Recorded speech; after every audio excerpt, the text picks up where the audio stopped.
Okay, Assalamualaikum dan salam sejahtera. Okay, hari ni saya tunjukkan macam mana kita nak unsubscribe akaun kita yang kita pakai supaya tak ada kena tolak lah lepas sebulan. Jadi pergi masuk kembali kepada gemini.google.com. Klik di bahagian hujung belah kanan atas ni yang nama kita ni. Masuk ke your Google account. Okay, kita nak cari bahagian payment and subscription belah kiri. Ada sebenarnya sampai 13 Julai. Jadi manage payment method.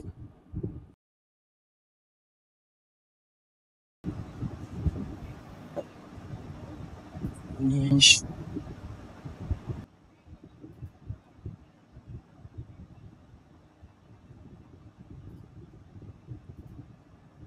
cancel.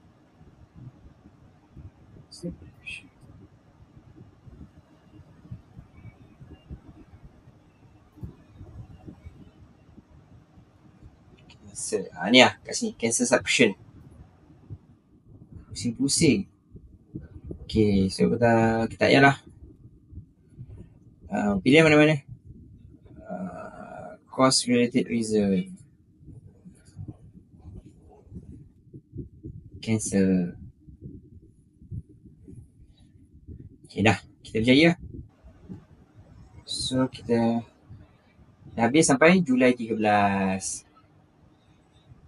Kalau nak tekan ni lah, resubscribe. Kalau tak nak, tak adalah. Kita dah tak ada apa-apa kerja lah.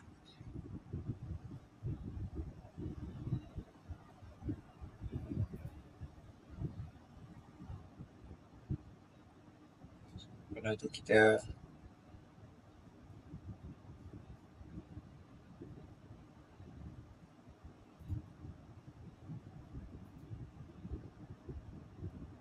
dah tulis lah, cancel. Dah, siap.